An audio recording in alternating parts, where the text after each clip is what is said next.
What happens if you lose, Nick? Who the hell is Aquaman? I get Fruity Pebbles, Cocoa Pebbles, I get sausage biscuits. Maybe you guys will see a little footage of that later on because we got some good stuff. Philip the Deuces. There you go, baby.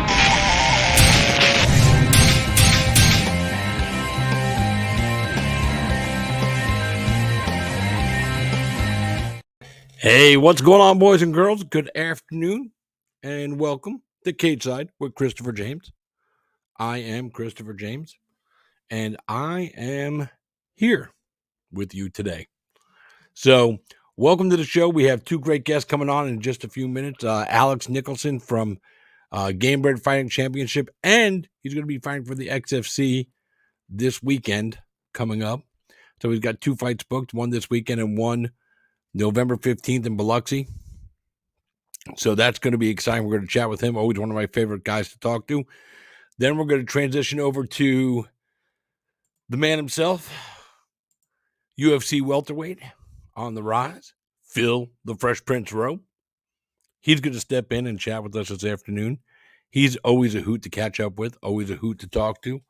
So you never know what's going to come out of his mouth, and it's always fun. So I can't wait to chat with him. I just got to share this out to some groups real quick. So give me just a minute. If you got any questions, start dropping them in the comments. And hello to the leprechaun of NOFC. Share now. Oh. Where did it go? Son of a bitch. Share. There we go. To a group. Florida MMA events. Just give me a second, guys, while I do this. It's so tedious. I wish they made it easier to do this, but they don't.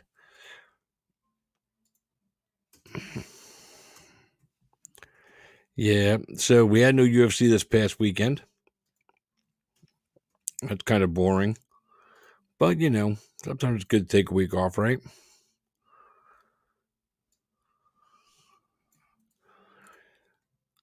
Cage Fighter, MMA Access 24/7 UFC. Man, the list just keeps going and going and going. Sharing out to different groups. It's a pain in the butt. But you got to do what you got to do, right? To get the product out there and get these guys some recognition. Help them grow their brands any way we possibly can. That's what we do here. So I got to do this part of it, It's just part of the damn job, I guess, is what you would say. Josh, he says, trim that beard up. Bro, my beard is sexy, but I am going to trim it up. But I do like it. It's nice and full, and I do like the full beard. I can't help it.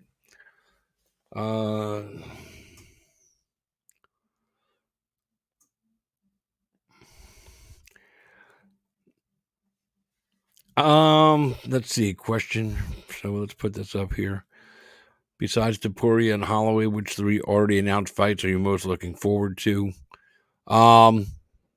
Anything with Alex Pereira. So Pereira and Roundtree, Jones and Miocic. Not so much because I want to see Jones fight Miocic, because I really don't. But it will get the division moving forward again, and I'm all for that. So I want to see that fight. And Bo Nickel. Those are the three fights I'm looking most forward to. I'm a big Bo Nickel fan. I fortunately got to announce him before he got to the UFC. He did his first AMI show with us at Island Fights. That was awesome. So we appreciate that.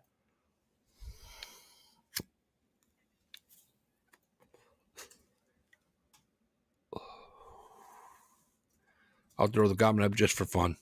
Trim that beard up, bro.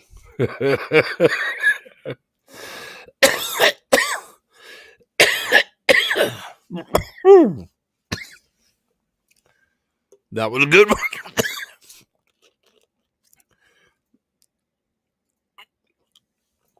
one. No. One, I think Francis is going to lose that fight, but not really into the product over there. So I don't pay a lot of attention to it. Just not my thing. So, not a big Francis fan. I mean, hats off to the guy who went out and made a ton of money boxing, and now he's getting a ton of money to fight. Nobody really near the top of the MMA world in rankings.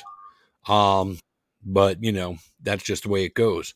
So he played his cards right, he played the money right, and now he is getting big paydays for MMA fights against guys that weren't on the radar for anybody else as far as top-notch heavyweights.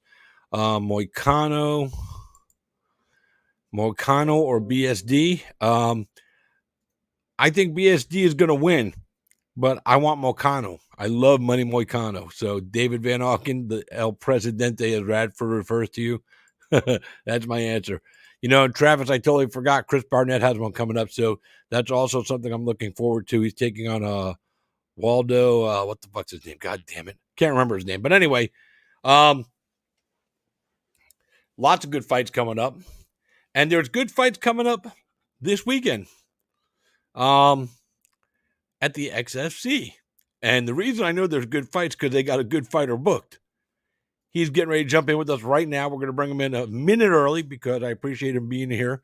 And I've known this guy a long time. I've watched his career go to the UFC, left the UFC, then went on the Alex Nicholson World Tour of Fights to just make sure his family got fed, driving through hurricanes and doing everything else. So here he is, the Spartan himself, Alex Nicholson. Spartan, what's up, brother? Oh, just got back from the park, man. We had our last intense session of tag. Oh, nice. Gets heated out there. Yeah, it's hot out there. Hey, so do you think I need to trim the beard? No. No, one of the first comment I got on the show today was trim the beard. It's like might as well go get a dick reduction. Gentlemen and ladies, this is why I told you got to tune in to watch Alex, because just like Phil, who's coming up later, you just never know what these guys are going to say, but it's always highly entertaining, always fun. And true.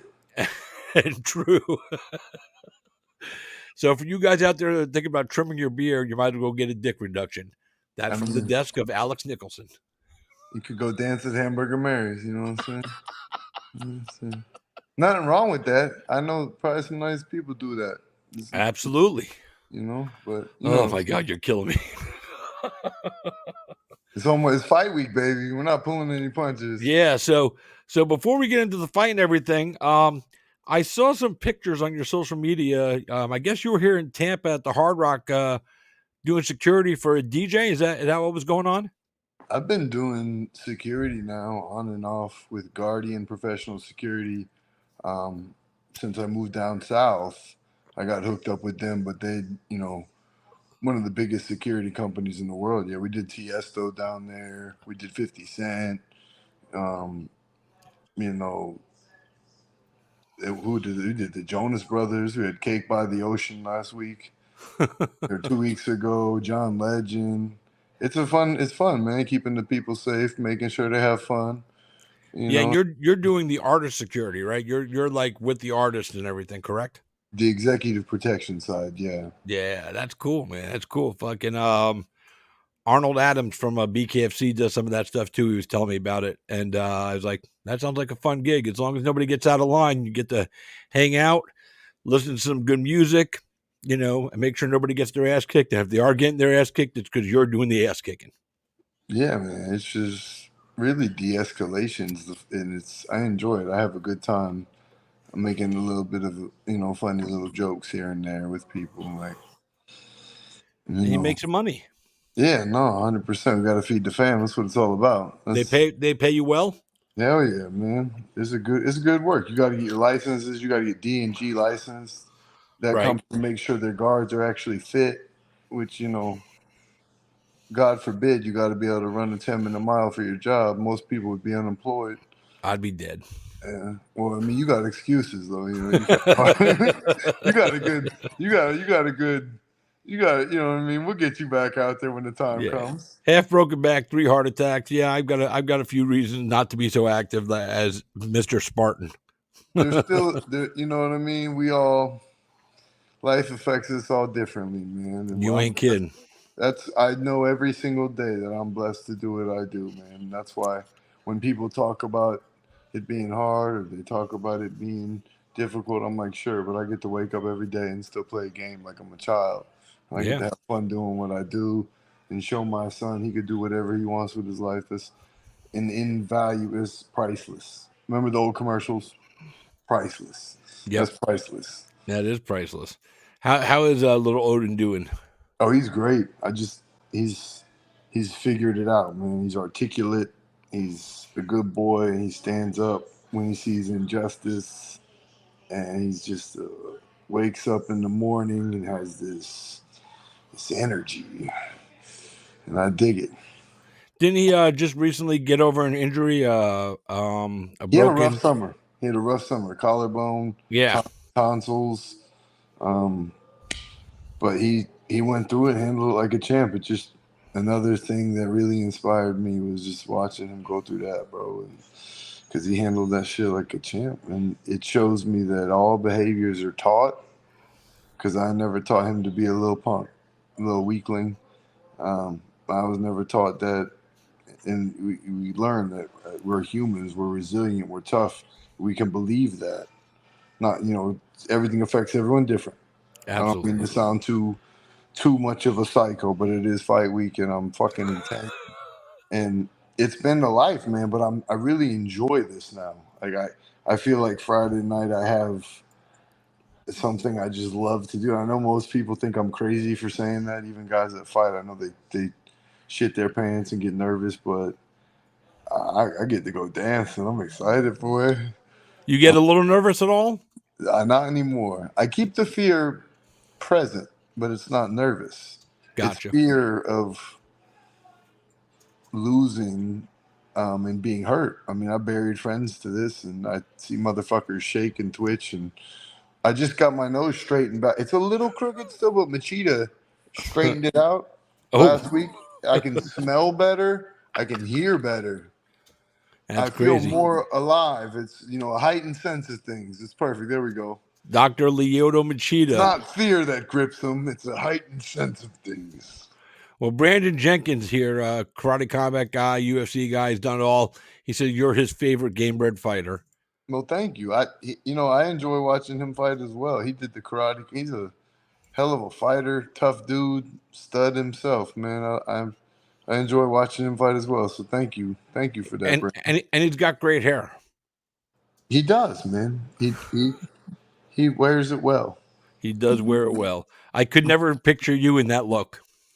The mullet? The mullet. I kind of got one hanging down from my chin, so I can't. I fucking love Joe Dirt, too. Joe Dirt is. These kids today will never fucking get it. They'll never understand. It should be required viewing for everybody to watch Joe Dirt at least once in their life. When you turn 16, you should have to get punched in the face hard and watch Joe Dirt. I like it. If you've never been hit in the face, because, we gotta see it nowadays. I'm like, man, you didn't get hit as a kid, did you? And, so many didn't. I have rights. And you're like, yeah, you gotta fight for them motherfuckers. Yeah, you have the right to get your teeth fucking knocked out if you don't shut the fuck up. Equal rights. Bam. Yeah. But back to Odin. So he had the broken collarbone, just a rough summer. But I like seeing the pictures of stuff with him and the videos and stuff. Like, I see him sometimes with like Mitchell and everybody training. How dedicated is he to training and doing jiu-jitsu and stuff like that? He understands now that to be great, you have to put in work. He failed a test in school, and I was like, yeah, you weren't studying. And then he studied and passed again the next week. He's learning that if you eat a whole bunch of candy and junk, you don't feel as good too. He got McDonald's like 2 weeks ago. I didn't poison our kid. It was Hannah. But she got a McDonald's, and I guess he had diarrhea. He had diarrhea, and he threw up. And I was like, yeah, you've been eating really healthy. You see what that did to you?" And he goes, "I thought you were bull jiving me, Daddy, but you know." He goes, "I thought you were bull jiving me, but I threw up and pooped." And I was like, "Yep, it's not." Because it's not what we used to eat, bro. McDonald's is not the same McDonald's as it was. It really No. is. It used to be a real burger. I don't know what they're feeding us now, but that's another rabbit hole itself. But the boy is growing. He's learning. He loves training with his friends, with Caden.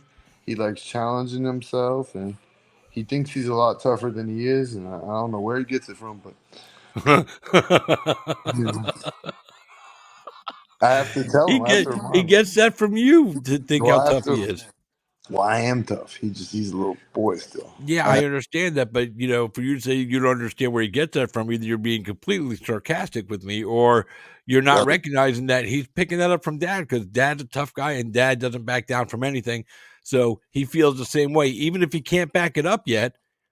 He's seeing it through you. Well, I mean, I'm just a nice little angel. I'm nice to everybody, Chris. So I don't know. I think it must be his mom or something. I'm chilling.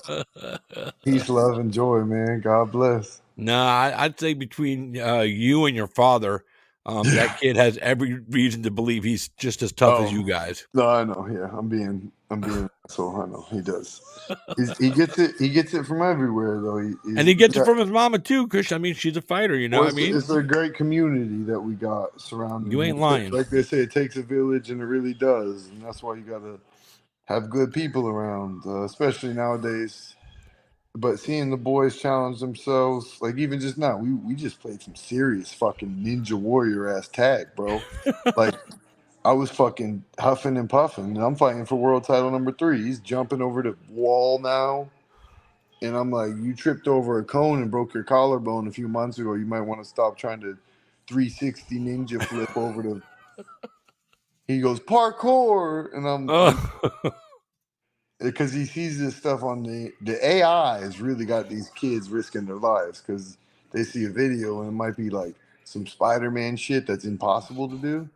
right. But I guess that's just me being a father because I used to watch the same shit. We used to Grand Theft Auto and things we shouldn't be watching. And you're young and little, and you find out eventually. And I'm still trying to fly. I think we could fly, man. So. I get it.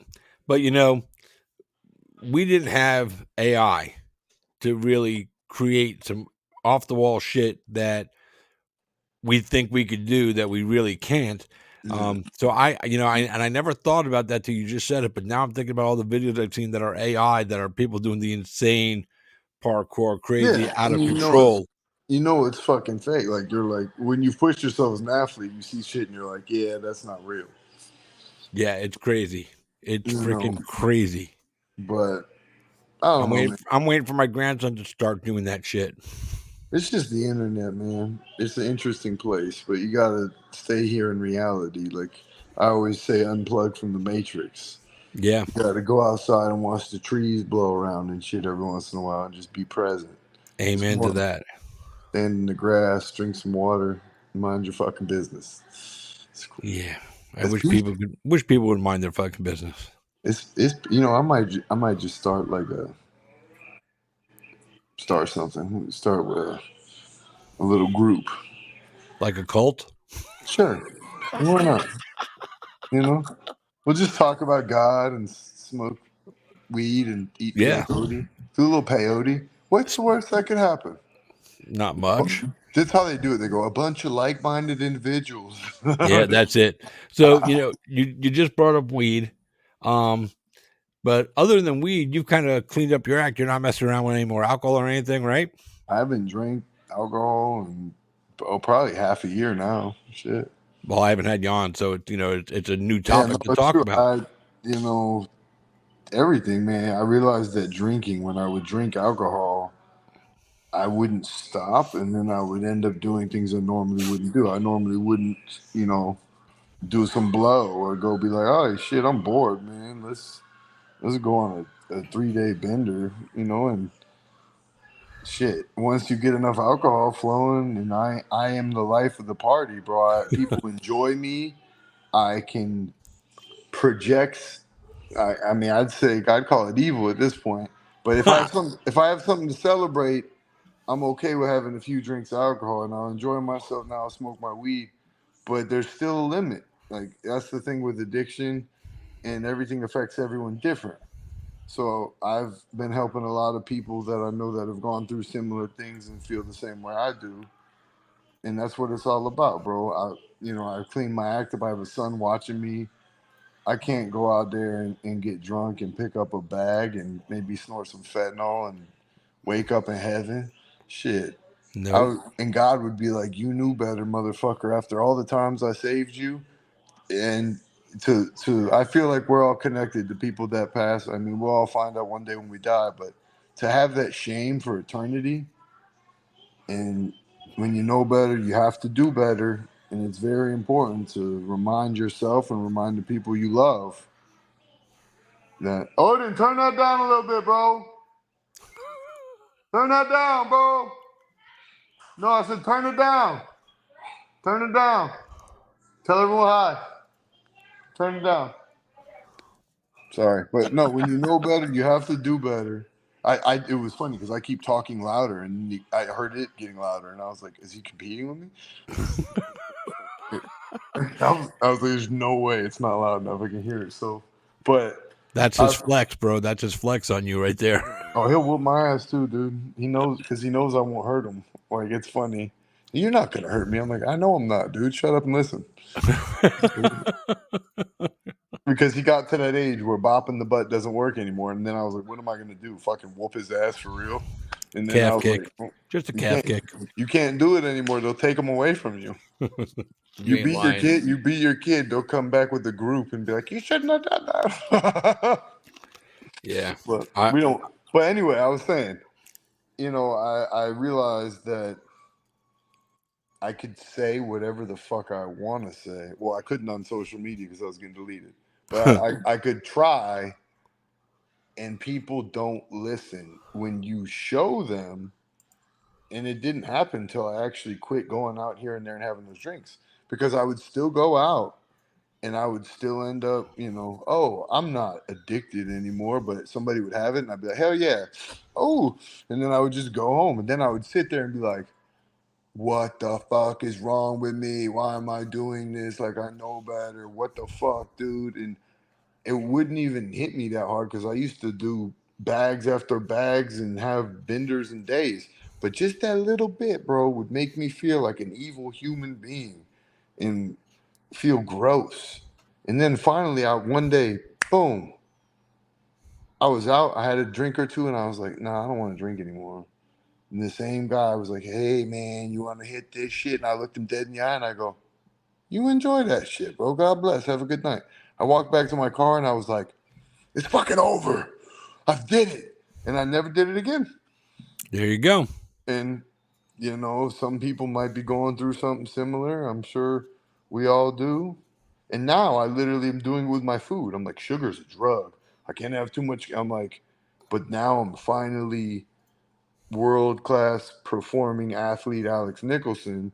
And I look back and I'm like, wow, I did everything I did kind of half-assing it. Well, we're going to be good the next decade. Shit. I'm only 34 years old. And do you look back and have any regret that you didn't take it more seriously sooner, or part of the journey? I wouldn't be where I'm at now. And I got good people around me. And that's the most important thing, is if it's just you got to find your people.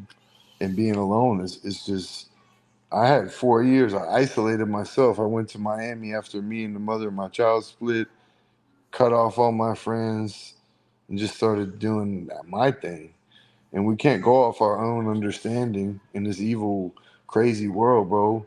You need people who care about you, and you need love, and you need guidance, and you need to be connected to something that you believe in that's higher than you. At least that's what worked for me in my personal journey. But I wake up and I'm grateful, and I have joy now, and I don't think back.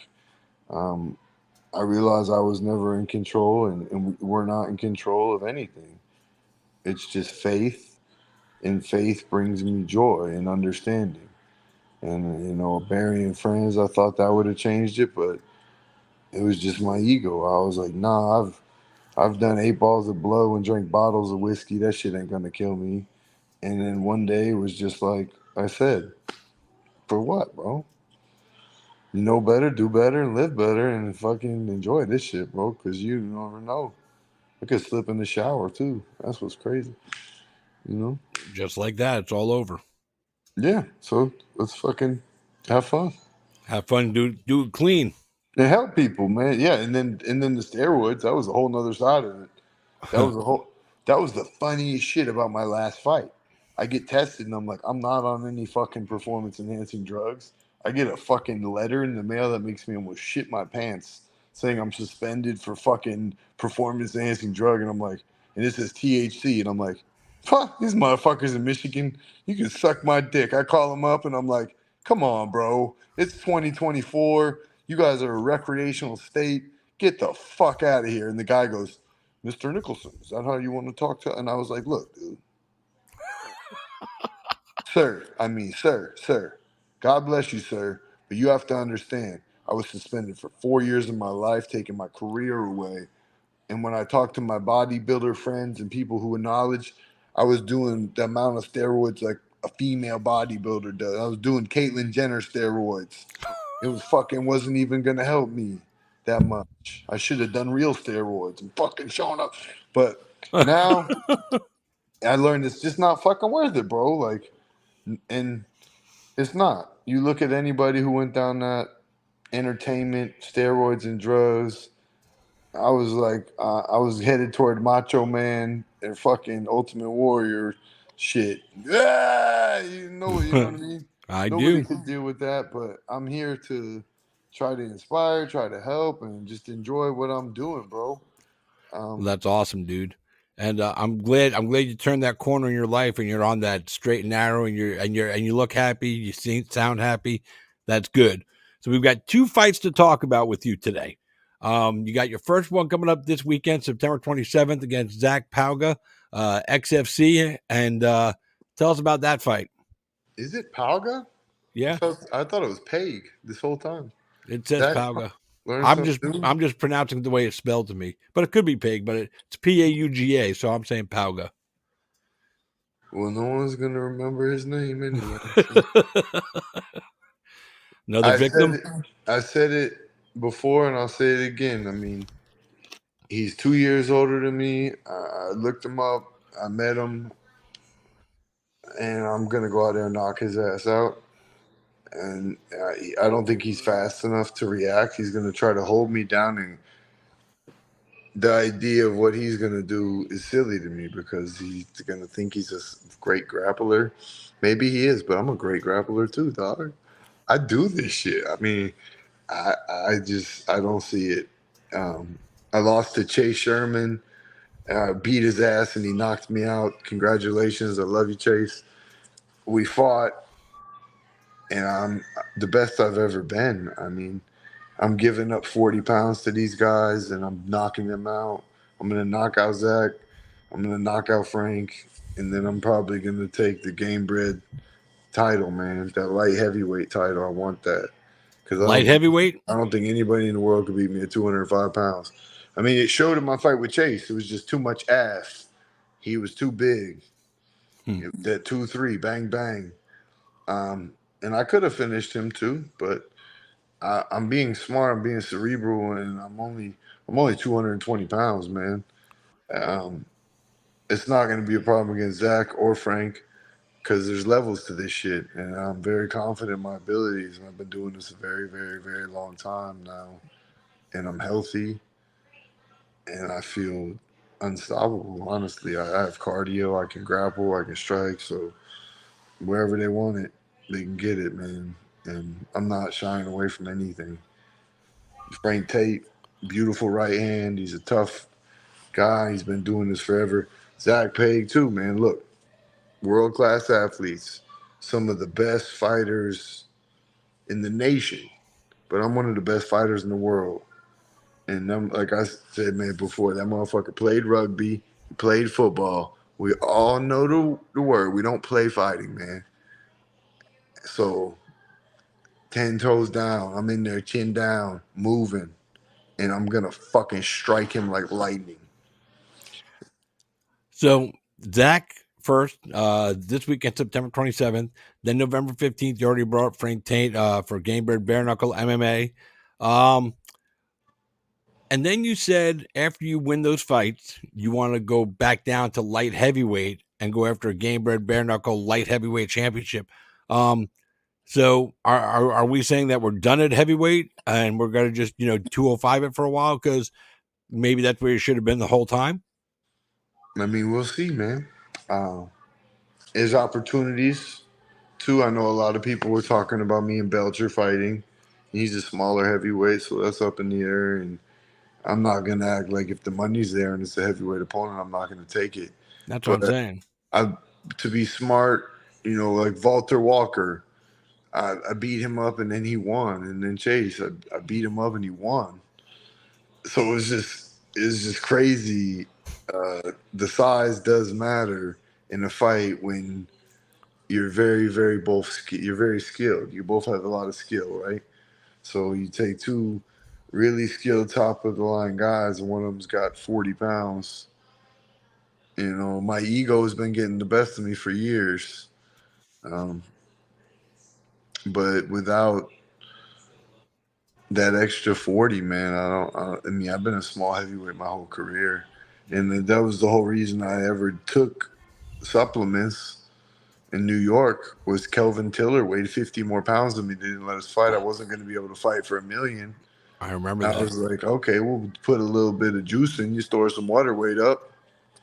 And, it's not the first guy to do it. It's just the first guy to get caught and get suspended for 4 years. I mean, the fuck happened to white privilege, dude? I don't know. First offense, that's unheard of. And that lawyer, the lawyer that... Well, I mean, Nate Diaz got 5 years for weed. Yeah. But he was already rich. So fuck. If they're going to suspend me for 5 years, at least let me get rich first. Okay, I got it. I mean, let's be honest. If you have money, you can just do a lot more fun things.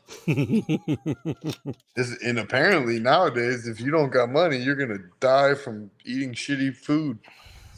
But that's another story completely too. That is too. But I'll tell you, man, from somebody who's not in the best financial state right now, we got things going on. We're trying to get ourselves caught up and back on our feet the way we want to be. But it definitely is tough to eat healthy when you don't have the money. Eggs. Oh, I eat eggs all the time. Eggs are life. All branched amino acids, and then baked beans, refried beans, baked beans the other night. There you go. Eggs, rice. I tell people all the time: sweet potato, eggs, salmon, steak, chicken. But yeah, it's like, what the fuck kind of steak are you eating? If you got, you know what I mean? It's $20 for a few nice New York strips. Yep. But here's a comment just came from Mark Charles. I like Alex Nicholson because he scares me. I feel like he could beat anyone in the world, any weight class on any given day. He's a deadly striker. I love the fact that he said, I like it because he scares me. Then from Dean Toole, Alex is the man. Oh. And then never said no to a fight in our dealings ever. Never will. I don't think you even have no in your vocabulary when it comes to a fight. Remember, bro, I was talking about the other day, I saw a photograph on the Time Hop. Me, you, my father, Chopper Reed, Mike Perry, Hannah. When we were at the restaurant in Pensacola. With the special sushi. No better than to say that out loud nowadays. Yeah. Come a long way, dog. Yes, you have, brother. I thought for a long time, like even like we're saying, I know Mark Charles, we've done interviews like that, dude. It's funny that he says that because for the majority of my life, I thought that these people respect me, they like me, and then I realized that maybe I am kind of a scary individual to a lot of people. And I was like, really? It kind of took me back. And then I thought about how people act around me for a long time. And I'm like, man, that sucks. They never really liked me. They were just scared of me. Would you rather be feared or loved? You know, I mean, it's one of those weird situations. You know, But if you can't see through it, man, because it's genuine, man. Genuine people recognize eye to eye, bro. I look people in the eyes and I see. And when a lot of them are scared, I realize there's a fucked up weird reason why. Fucking have to recycle their soul. Yeah, man, you ain't lying. So, you know, you said you're 34 years old. You know, you've been to the top of the mountain because you've been to the UFC. You know, the biggest promotion in the world. You fought there. You went in. You did your thing. And I know that you're all happy fighting with Gamebred and doing XFC and, you know, just getting fights and making money. Is there still a piece of you that wants to go back to the octagon just to prove that you really did belong there? I did for a long time. I know. I still do, and I would. It just seems to be a weird monopoly in business in a weird way now. And I mean, I'm one of the best in the world. I should be there. I should be. You know what I mean? I sparred Alex Pereira when he came to our gym, and it was respectful and it was movement. And I'm right there. I know I am, bro. I can like, and obviously I'm not just tooting my own horn. I mean, you see the comment right here on any given day. Remember, any given day, bro. And I believe that as well. Any man can change his stars, bro. And it's just silly the media, the way media turns things, especially in the mixed martial arts community. Yep. Because it's like okay, like Conor McGregor. I love Conor McGregor. I'm a Conor McGregor fan. Your average guy would think Conor McGregor would whoop my ass. I could fucking hold Conor McGregor down and fucking I'm not even gonna say it. I could fuck Conor McGregor. That's all you gotta say. I'll beat the shit out of Conor McGregor. I'm serious though. There's levels to this shit. I've been fighting big animals like Henry Cejudo, Demetrius Johnson. I love them and I respect them, but I would kill them with my bare hands. Like 135, man. That's what I'm saying. No, but I'm saying, and I'm not shitting on them or hating on them at all or anything they've done. I'm just saying your typical MMA fan's knowledge is silly. You know, so it's silly, man. Like people think these guys are untouchable, but what I'm trying to say by this is it's the organization. You know, it is the most prestigious, but I don't think that they are what they used to be. It's not all the best guys in the world. It's all the guys that'll suck their fucking UFC dick and do what they want. And I'm not that guy. I worship God. I'm not going to shut up and say that. You know, people can say I'm vulgar. They can say I'm crazy, but I'm me. And I'm not going to not be me. And I'm not going to tell others to not be themselves either. Right. Like, and that's the silliest thing in the world. Like, live and let live. My mother used to always say, live and let live. Like, if they're weird and it's wrong and they're happy over there, let those motherfuckers stay over there. You know? Each their own, you know, live your life. You do your thing. I'll do my thing. Don't let your thing impede on my thing. That's all I ever ask. But the UFC, the PFL, I feel like those organizations really turned their back on me when I needed them most. And I fucked up, and I'm not saying I didn't. Of course. But after it all played itself out, I realized that you're just, like that song says, you're a little dance monkey. Go dance with me. And I'm a beautiful dancer. I'm a beautiful dancer, and I'm looking forward to go out there and dance my ass off a few more times and get this money. My brother's starting a little organization that's got a beautiful rule set, and you know what I mean? I might just go around the world collecting all the belts I can. Dirty Boxing Championship coming your way soon. Well, even Feldman and me been talking here and there. I'm not opposed to it, wherever the paychecks are, but he's mentioned my name. He said I never said no to a fight, and that's my manager now. That's my dude, Dean Toole. So anybody wants to get the sparring, they got to talk to him. That's who I go through my business with. I've known him since day one, My first fight ever was on Island Fights. Dean Toole's my dude. Any young fighters need some information or knowledge or somewhere to start, that's the man. There's very few good people in our sport, and that's one of them.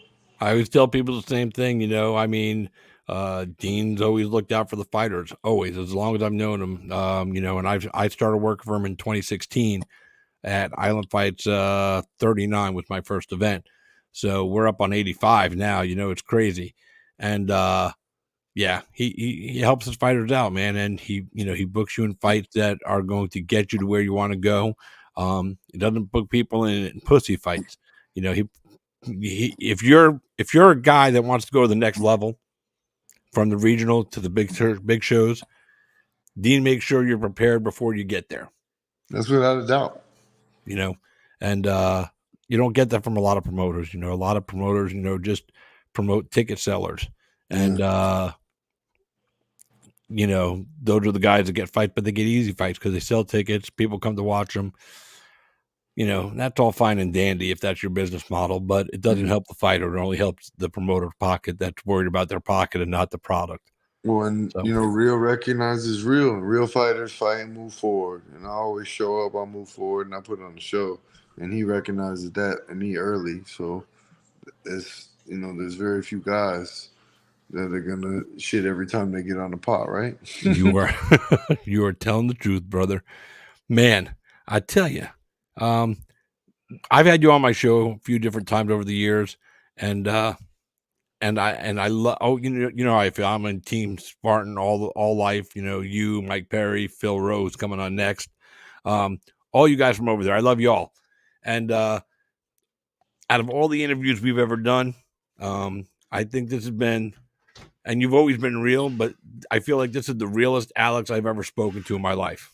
Well, I'm comfortable now, man. I didn't realize for a long time. I always felt like something was wrong. You know what I mean? But I've been around the block, and I realize I'm not in control. I've given it up. I'm here for my family, my friends, and I'm doing the best I can. It's not a facade. It's not a joke. I don't care about looking cool anymore. I'm going to do what's right, and I'm going to do the best I can for everybody around me. And that's what it's all about. Damn, my phone just started going off, making noise. I was trying to turn it off and listen to you at the same time. It's weird shit. My phone never does that. Thomas is golden, motherfucker. No, I was preaching, dog. Shut the fuck up. I heard God you. bless. No, I heard you and all that stuff, but I'm just saying, like, the phone went off. Come out. And I was trying to shut it off because it was music, and I don't want music to get onto the microphone because then I get a trademark, you know, infringement thing, and then they cut the video, and I don't need that shit happening. You're telling me you got me on your video. All your social media accounts are going to be deleted. I'm like a terrorist to those people. I don't know, bro, but I do know that life's a beautiful fucking journey, man, and we're still here living it. Yeah, man. And, you know, you and I have both been to the edge and back, shall we say. We have. I've seen that fucking light. I've seen it too. Don't want to see it again for a while. We turned it off. Came back. 3 times for me, bro. I know, you got me beat by 1. Yeah, I'd rather not, you know. I'd rather not have competition. Yeah, I know. Yeah, it's one of those things, you know, like I was talking with somebody the other day and they were telling me about a heart attack they had. And they were like, and I got a stent in my heart.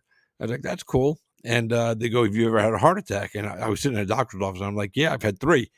And they were like, I said, yeah. I said, I've got like 7 stents in my heart, maybe 8. I lost count. And they were just looking at me, go, damn, man.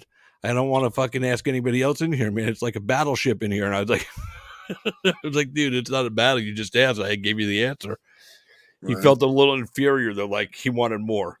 Like it was so weird. Like, I don't want more of this shit. I want less of this shit. Yeah, it's tough, man. It's like whenever I talk to an addict, it's similar. You're like, oh, you don't want to play that game. It's like, because it's not a game. It's our fucking lives. Yeah, that's right. And it's not something to play with, man. But thank you for that. I am mentally, physically, and spiritually at a higher level, and I'm not going back. And it's a good joy to know that. And then you're like, I'm happy it happened at this age, because I talk to, I vibe with a lot of older people now more often than not. Because Gotcha. even people 30, some, like under 40, really, they're kind of crazy. That's true. All right. Well, there was one more question I want to ask you, but I got to ask you with my next guest as well, because it's a question for both of you. So, Alex, we're going to bring him in right now just for a quick minute to join the show. He's coming in for his interview, but I got to ask a question to both of you at the same time. So we're bringing him in right now. He is from the UFC, welterweight on the rise, Phil, the Fresh Prince Rowe. Yo. What's up, Philly Phil? What's the word? What up, Alex? What is going on? All right. So the question I wanted to ask, because I don't think I've ever had you in the same room at the same time to ask this question: who wins in basketball, you or Alex, 1-on-1? Hang on one second. We have to go do it. Oh, he's got to come back. Oh, have you guys never balled together? Once upon a time. He disappeared. So he I think he got a phone call, so he'll be back in a minute. But go ahead. Once upon a time, he came out to my apartment complex, and it was cold out. Winter, the hoop was a little broken. Okay. And we had a good few games, but the hoop was obsolete. The hoop was obsolete. But we both got RDB memberships. Of course, I'm gonna say I'm gonna beat him. He's gonna say he's gonna beat me at basketball. Of course. Exactly. I don't even want to raise my fucking. I don't want to get all worked up right now. It's just my week. So we'll play one day. Yeah, right now we're in a different space in our lives, man. We're trying to find financial freedom in the fight game, man. Basketball will have to wait. There's a big chance. There's probably a worse chance of us getting hurt playing 1-on-1 than there is us sparring. That's very true. You're right. I agree with that 100%. I've been playing a couple days a week with my friends, a couple retired NBA cats, a couple current guys, and after I'm like, man, I can't do this. Like I can play, but I can't. Three games for 15. Yeah, I can't risk being hurt the next day and not train. It's just a different conditioning. I did 3 games, 15, same thing. Guys were high level. Austin Rivers was out there playing. And I just, after the 3rd game, they're like, let's run it. And I knew they were going to play like 10 games. And I was like, I'm running my ass to the cold plunge and going to sleep. Exactly. But I know that's not the answer you wanted, Chris. But That's okay. I wanted the real answer. We're too mature to be beefing on fucking podcasts now, man. It's the team, man. Oh, I didn't even want it to be like a beef, I know you guys know each other. You train together at Fusion. You guys have known each other forever. It's you and it's Mike and it's Phil. 100%. We've argued and talked about this too many times. So it's just I'm gonna guess you both beat Mike though, right? Oh, easily. Mike doesn't play basketball, man. Yeah, Mike would admit that though. I'm sure he would. But I wanted you to each go out with a win today on that basketball shit. There we go. He would avoid the statement by starting a fucking crazy argument. No doubt. All right, Alex. Dude. Well, listen, man. Yeah, you guys do your thing. I appreciate you. I'm so happy of you. I'm proud of you for finding a different path, man, for yourself, and being clean and sober and everything, and fucking doing everything right, dude. I'm happy for your success, guys. Alex Nicholson fighting this weekend for XFC at XFC 51 up in Michigan. Let's go. Then November 15th, he's in Biloxi, Mississippi, fighting for Gamebred BareKnuckle against Big Frank Tate. Knockout tour number 2, baby. Let's go. Knockout tour number 2. Last one got me in the UFC, so we'll see where we end up. All right, brother. Be well, man. God bless you both. You too, my friend. Peace. Boys and girls, that was Alex Nicholson. Like I said, I just gave you all the fight info. You can follow him on social media, Alex Nicholson. Really simple. We are now with the man himself. Always looking sharp, always looking clean. Got to, man. You got to do it up, man. You got an image. You got to represent. Phil, the Fresh Prince Rowe is in the house. What's the word, man? What's the word? The first thing I want to talk about, I saw something. I only saw it perused over it for a minute, but it looks like you're doing something up in St. Louis. Yeah, I forgot about that too. I'm doing a grappling event against Kevin Lee. It's a new event. It's a bunch of different combat type grappling events, minus fighting, right? Minus anything with strikes. So there's jujitsu, there's wrestling, freestyle wrestling, there's like slap fighting, There's and then pillow there's like, fighting. yeah, I saw those pillow fight on there. I don't know how they're doing that, but they got some cool names on there. You know, they got Gray Maynard, they got Hasim Ryder, myself, Kevin Lee. So, and there's a lot of people still not to be announced yet. You know, so it's gonna be a good show, man. They're Is this kind of something doing. that is it something that you're part of promoting, or are you just competing in it? It's my buddy Charles Johnson. He's on a Yeah, three I know. fight win streak. He's on a 3 fight win streak now, and Yep, I love that kid. he's. I'm kind of just. I'm supporting him wholeheartedly, man. So Okay. however he needs me to help, I'm there. I'm trying to help him game plan. It's his event, you know. I don't want to step on toes, but I am. I'm all in helping him out. Yeah, because like I said, I read by it real fast. I saw your name on it. I was like, is Philly doing a promotion with somebody? That's fucking awesome, man. Fucking the next step of your evolution in the fight game, find something to promote and fucking go promote the shit out of it. Facts. All right. So I got one for you then. Let's just do this. Let's start a fight promotion where nobody knows who they're fighting till they get called out of the back. um, that's cool, kind of, but I don't think. I think I don't think that would work well. I think that only works well if there's an allure to who is fighting. So that would be amazing in the UFC, right? Oh, That sure. wouldn't, yeah. And I saw someone say that like on the last post because that's how it was back in the day, you know, like when shit was kind of crazy. But in a UFC event, that would be legendary. I think that would break all type of records. So if Dana's like, look, man, we got Islam Makhachev, we got Gamrot, we got We got all the Alex best lightweights Pieta, in the world. They're all we going to got fight, but we don't know who. yeah, we got a bunch of guys, and then we don't know who's fighting who. That'd be a dope card, you know. But you have to have some name recognition behind the fighters for people to Okay. be like excited about it, you know. Yeah, I guess that makes sense. But on your local regional level, everybody's got their local regional thing. So I think it could still do well in the right region.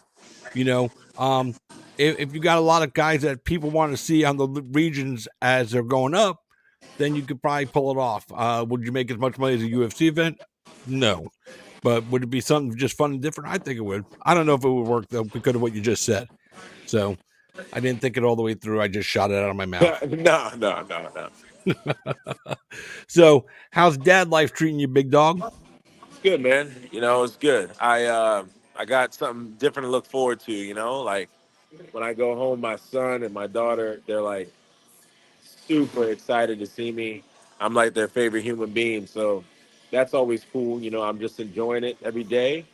I'm enjoying the process of watching my son turn into a little boy, being able to teach him things, teaching him how to speak. So it's a unique experience. You know, you learn to love him more as time goes by. You know, I wasn't that guy that was like, my life changed when I have a kid. Like, I think those motherfuckers be lying. Maybe I don't know. Maybe I can't speak for everybody, but like I've seen so many people in the delivery room like, man, my life changed.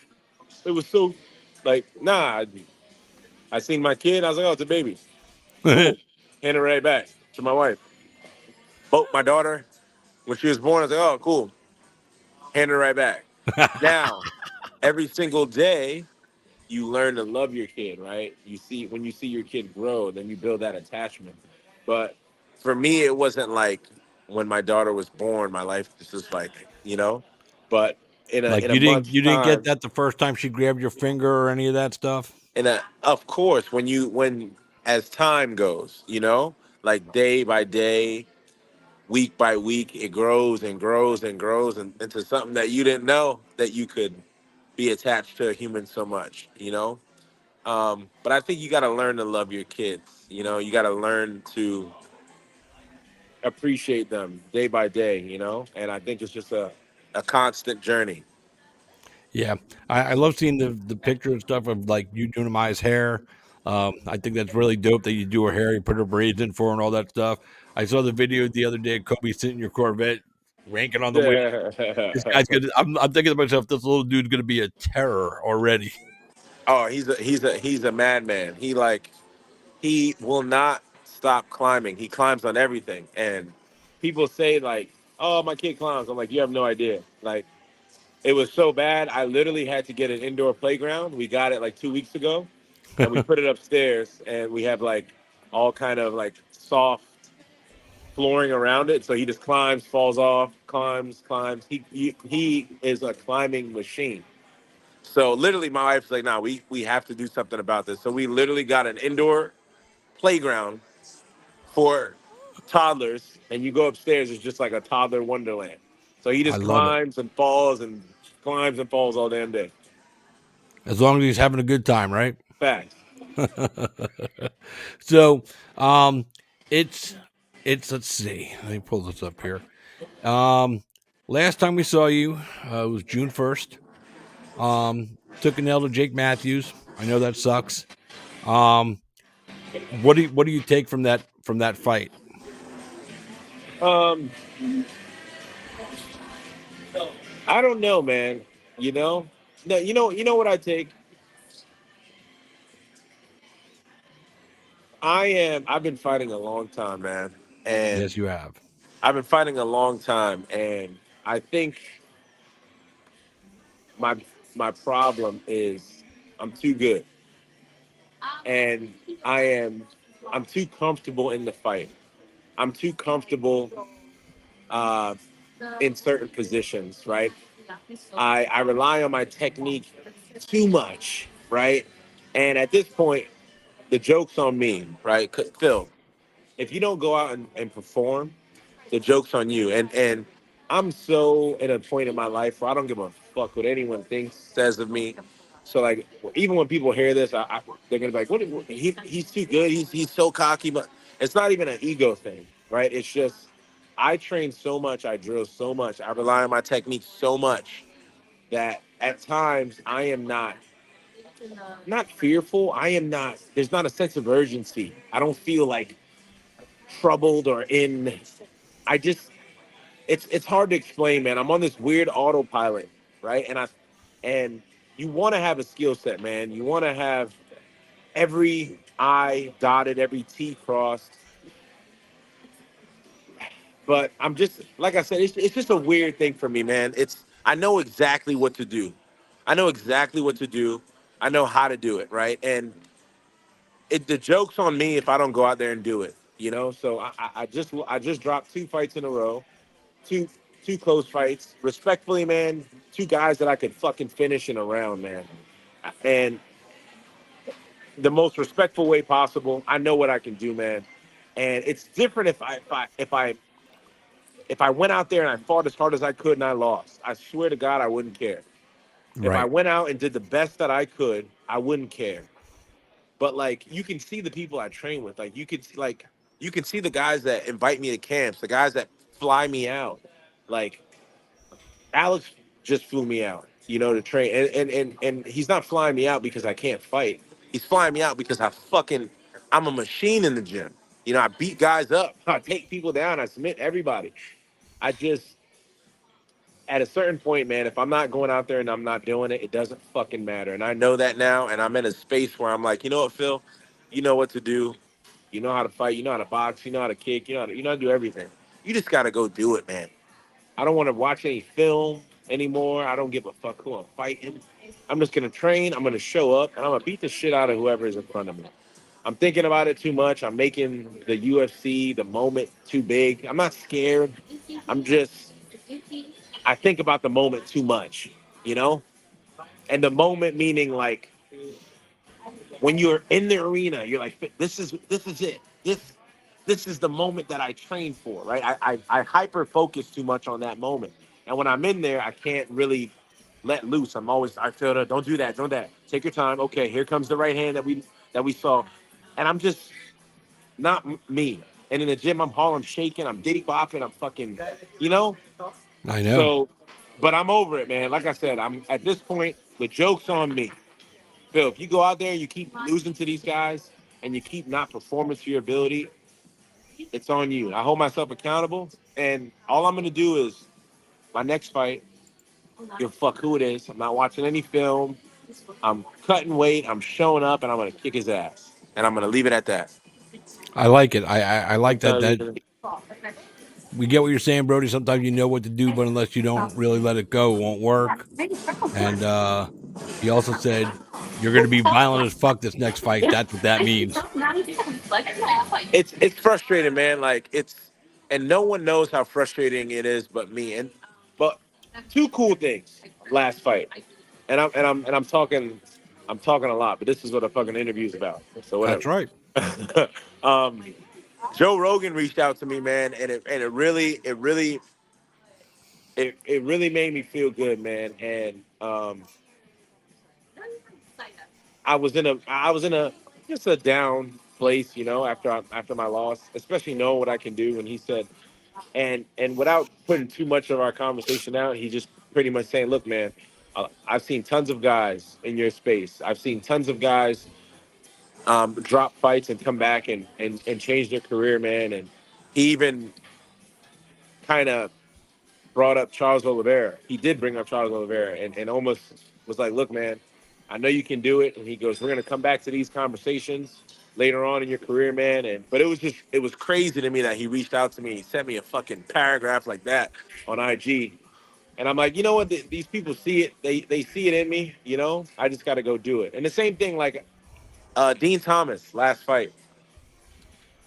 I watched my fight back. I watched it only twice, and then they click over and they're like, "Dean, what do you think's going on here? What does Jake need to do? What does Phil need to do? Blah blah blah blah." You know how they click to Dean in the fight, Right. and Dean goes, and I appreciate him saying this because he knows me. He says, "Man, honestly, I want to see Phil swag more. I want to see him. I want to see him have some more swag in there."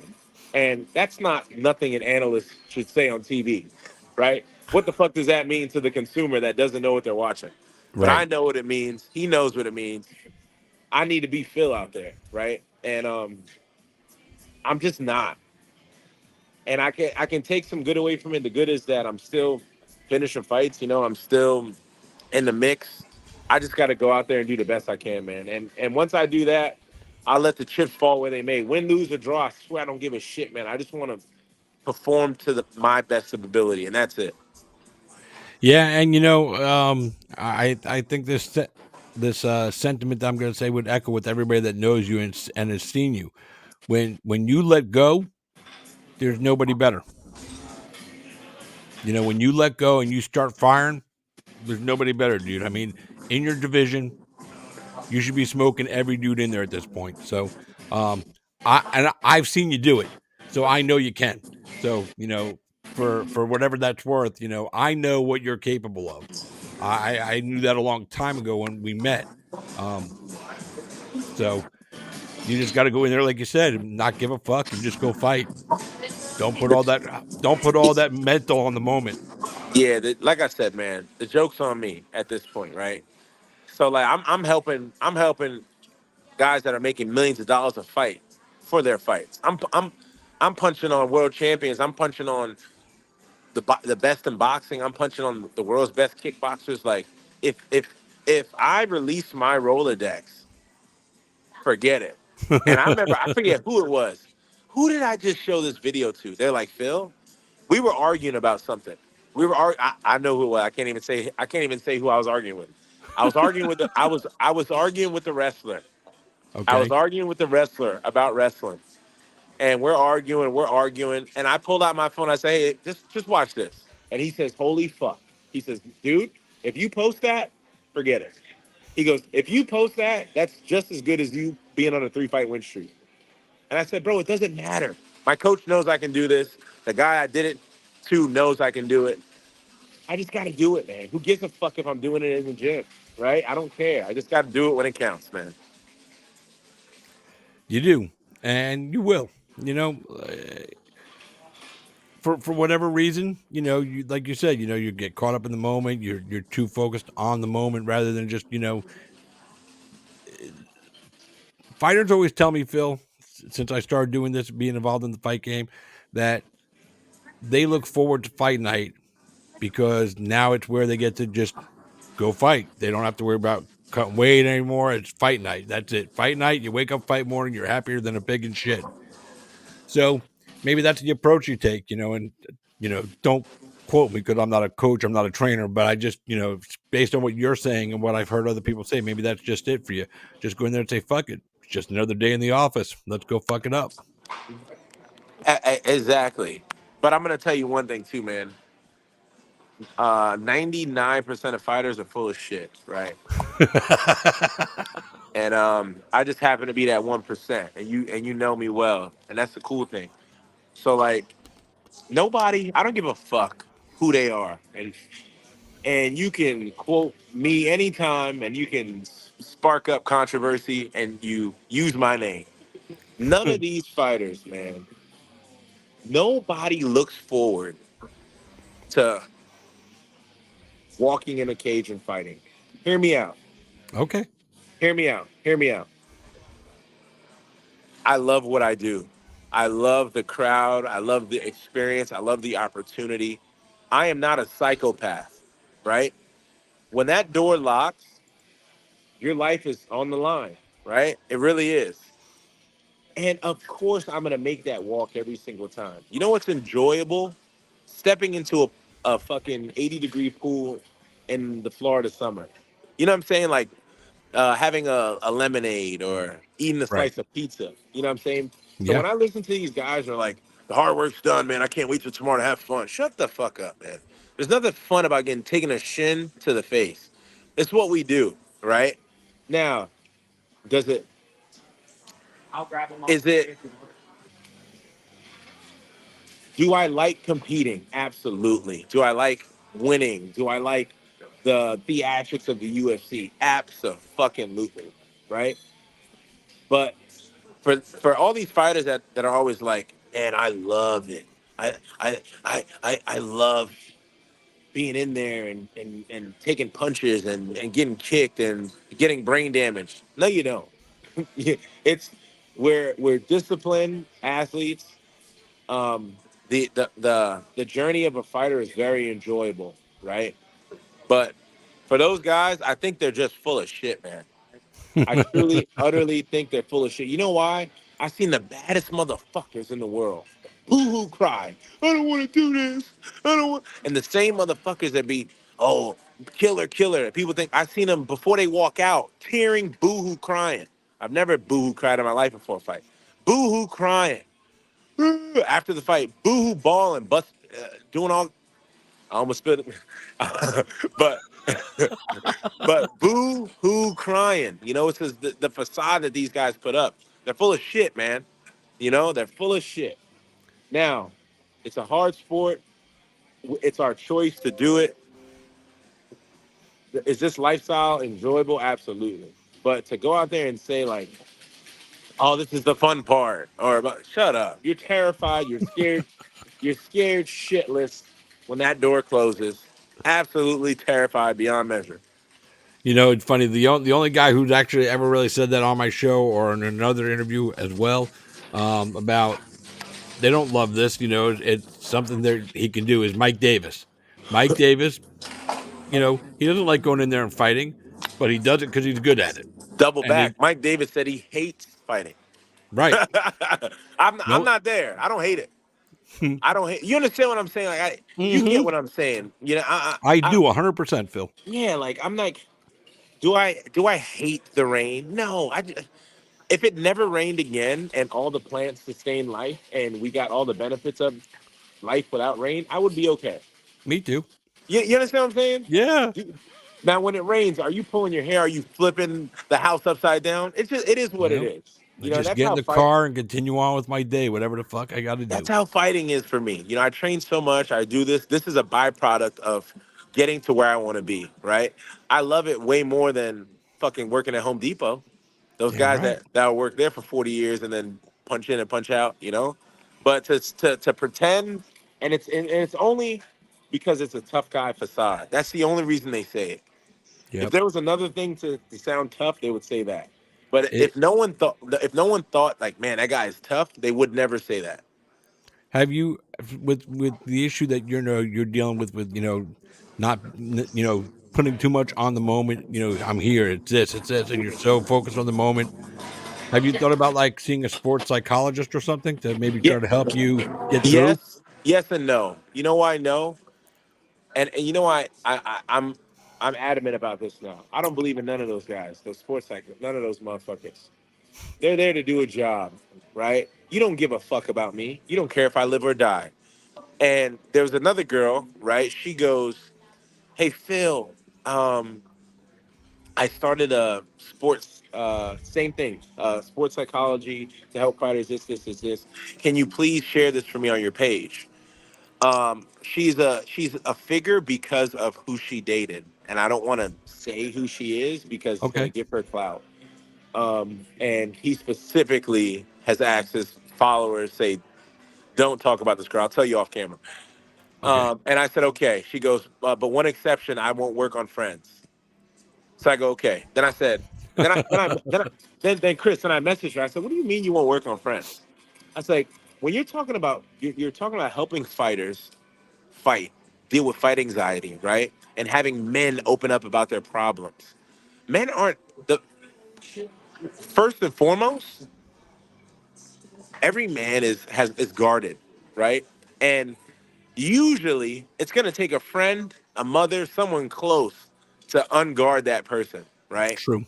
So good luck starting a business where you're not working on friends. And I said, and once you build a rapport and work with someone X amount of time, don't they become your friends at that point? She goes, "Yeah, Phil, well, that's different." I'm like, and then we got into it back and forth. I was like, honestly, I wish you well, but I ain't posting this shit on my page. Like, what are you talking about? So for me, I think men, fighters, should talk to people.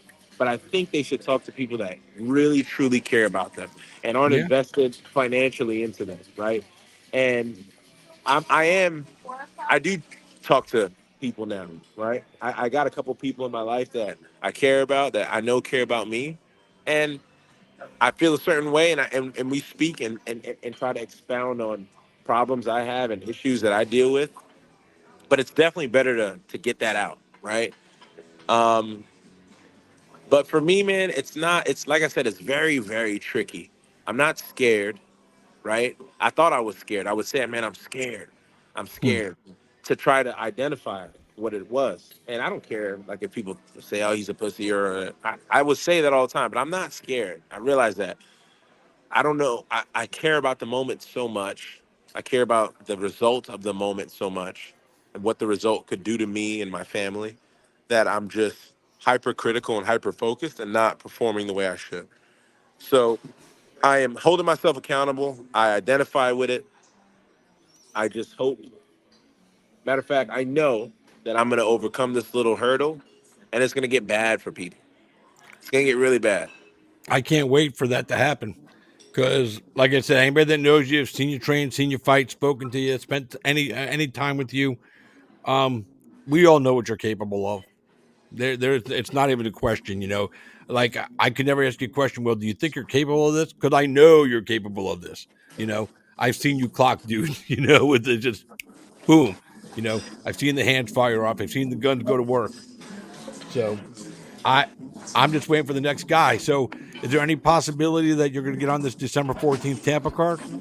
And once again, man, I'm in a weird space in my life, but I'm in a good space. I'm in a separation time in my life, man. My phone doesn't go off unless I'm reaching out to somebody. The notifications ain't really popping. I'm just kind of in a space on my own, and I like it. And I'm just working hard, not focused on anybody but myself and my family. And for me, it's this, man. I don't give a fuck about Tampa. I don't care about you December 14th. I don't care. I'm gonna control what I can control, and that's when I get off the phone with you. I'm going to the gym and I'm gonna punch on somebody, and I'm gonna train. I'm gonna go home and I'm gonna do it again. And when they call me, I'm gonna be ready. But I'm not. I'm over trying to pick fights and thinking about this and thinking and like Leota says, "Phil, man, you think about so much shit that you have no control over, brother." He's like, "Man, you got to slow down." He's like, "You got to think right now, only right now." And I'm thinking only this interview with Christopher James, man. Nothing else matters right now. And then I'm gonna get in my car and I'm thinking about the drive to the gym. but I get too hyper focused on other things. I have high anxiety. I sleep 4 hours a night. I'm over it. I'm gonna train. I'll be ready. When they give me a name, I'm gonna cut his fucking head off, man. And it's that simple. I love it. I fucking love it, bro. Well, I hope they call you and say we got somebody for you on December 14th and that you I take the pray. fight, I pray. because I would love to see you here in my town. It makes it easy for me. I pray they do, man. I pray. But Chris, and here's the thing. Why wouldn't you have me on? And that's what I say, right? But once again, I'm biased for me. You're gonna be Of biased for course. me. We're boys. So once again, I can't harbor on it because I'm gonna Yeah, give no. myself a fucking aneurysm, right? Why wouldn't they put me on the card? Why not? Me or Mike Davis? Mike Davis is injured. Who are you gonna put on the card? Matt Favola's fighting next week. What are we doing? There were Right. four guys. There was a pool of four guys. There was Ramiz, um, Alex Morano, D-Rod. There's like a group of guys that they all just got matched up. I reached out to Alex Morano and I said, "Hey man, let's do it." He goes, "Oh, awesome, man. Stay healthy." I said, "Hey, you reach out to Sean Shelby. Let's make it happen." He goes, "I will." It's been like 2 fights. He want nothing to do with me. I know there's a lot of guys that front. They talk a big game. I'm this, I'm that. I'm not good. Blah blah blah blah. But motherfuckers are not chomping at the bit to fight me. I know it. At this point in my career, I know it. I'm 6 fights in the UFC. I've heard so many, they always push the same guys on me. They try to get me to fight that Abubakar guy like fucking 10 times in a row. I don't know why. It was really weird.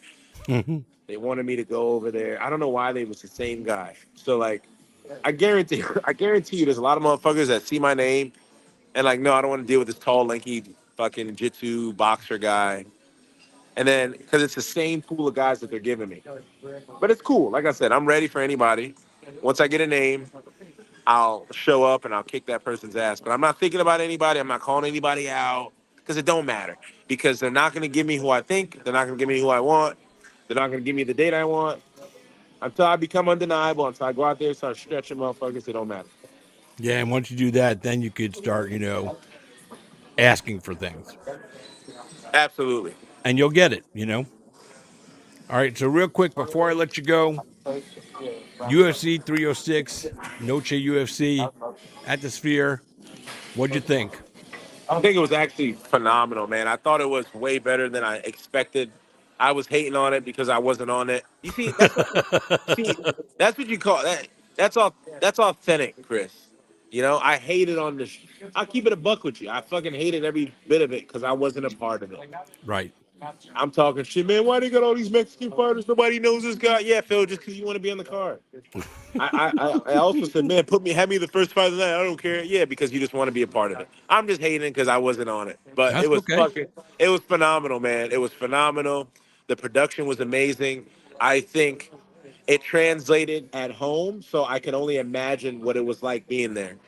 Um, I'm biased because I'm American, and I just think it'd be cooler if it was a regular event. And they had just mostly American fighters on the card. I'm pro us. I feel like we should push American cats more and have cool shit for American fighters. But I think they should go back, and I think they should stack the card with just a regular pay-per-view. July 4th, America at the Sphere. Fire. That'd be epic. Why not? Every year. Make it a Why? regular card. Why not? It's always. This is what I hear. Well, that guy has a country behind him. That guy isn't fucking America a country. I don't know. I thought it was. Why don't we think about it? They always. How often do you hear that in MMA? You hear it too much. You'll hear a guy. They say, man, why is this guy getting that? Then what's the first thing they say? Well, he has a country behind him. Yeah. Don't fucking American fighters have a country? America? Like. Yeah, but it's a little different, when the country of Ireland is behind Conor McGregor. We don't get that kind of support to our American stars here. It's It not doesn't different. work You the know why it's same. not? You know why it's not different? Because the UFC pushes the narrative. Yeah, You they think if do. the UFC didn't want to blow this fucking show up, they couldn't overnight? True. Chris, you think if they said, you know what, this is the hottest interview show for fighters in the world right now, you think they couldn't, Dana White and the UFC machine couldn't blow this up overnight? Overnight. Literally overnight. Overnight, So literally. my point is, Any fighter, any American fighter, they can push. They can push American guys. Push our guys. Then They we would just have don't. countries behind them. You know, push all our guys. Every fucking fighter should have a UFC embedded. Every one. Not just the main event for UFC 30, whatever. Every fucking fighter that goes out there and bleeds should have it embedded. Because guess what? There's a fan base for every fucking fighter in the UFC. There's someone out there that likes the fucking anime nerds, that likes the hillbillies, that likes the gangsters, that likes the goons, that likes the... It doesn't matter, right? All you got to do is promote them, right? And we're American, right? And it's Yep. American promotion. Push the fighters. Watch what happens. You can have the most boring cat, whoever he is. Give him the media machine when it's his time to fight. Watch what happens. Right. Whoever follows him will come out the woodworks. Imagine if they had pushed Mighty Mouse. Come on. No, he's small, man. He's not. He's too little, man. Are you crazy? Nobody would have liked him. Look at the guy. He's fucking killing it streaming, killing it online. They just chose not to. And look, I'm not bitching and crying about it. I'm just saying it is what it is. And the only way to go around it is to become undeniable, right? Right. And that's really the only thing. But it's their ball, right? If they don't want you to play with it, it is what it is. I ain't mad at them, but there's an easy fix. And that fix is give every fucking fighter that's fighting the first fight of the night at 3 p.m. in Vegas, give him an embedded and watch his fans come. There's a fan base for everybody. I agree with you 100% on that, dude. So maybe one day they'll figure it out. We'll see some Phil Rowe embedded action, bro. That's what I'm talking about. Everyone, fuck Phil. Pause. Everyone on the card. Everyone, of course. But I'm just saying you just because we're chatting. Of course, but you get what I'm saying, though, right? Yeah, 100%. I understand it. It's no one's boring. Everybody has a fan base, man. And if you let a guy talk enough, you'll see whoever is for him, they'll be there supporting him. Guaranteed. Absolutely. Well, listen, Blair, I'm going to let you jet so you can go to the gym. I appreciate you taking the time and being you as always. Anytime you've been on the show, I love it. We're here, we support you from K-Star, Christopher James, Fight Bananas. We're always in your corner, and we love you. We're happy for all the success. Love you guys too, man. I love the new car. Love the new car, by the way. I didn't say that. I wanted to make sure I threw that out there. You've gone through a few. You've gone through a few. Yeah, man. Right now, though, they don't know, man. I live how the champ lives now. Like I said, I ain't in the top 10, but I'm all right, Yeah, imagine when you become the champ. It'd be bad. It'd be bad. They don't know what's coming. I'm telling you, that's like, let me get that belt. That would be like a fucking atom splitting. Let me get that belt. They wouldn't want that. They wouldn't. I wouldn't have to throw another punch again if I got that belt. It'd be sickening. That's awesome. It'd be sickening. But hey, man, none but love, man. I appreciate you guys. Always. Appreciate your platform. Anytime. Thanks, brother. You be good. Enjoy the rest of your night, man. Drive safe to the gym and have a great night training. Peace. Philly Fresh. Always a lot of fun. Got a couple of comments down here. Some clown commenters on here today we're just not going to acknowledge. But anyway, guys, that's the show. Hope you guys had a good time. I did. Don't know who's coming on next week. I'll figure it out. I'll let you know during the week. Anson, thank you, brother, man. God bless you too as well, my brother. But we got to dip on out of here. Thank you for being a part of my life today and allowing me to be a part of yours for just a little while. I appreciate it more than I can ever put into words. But that's it. Until next time, I am Christopher James. You all have been K-Side. See you next time.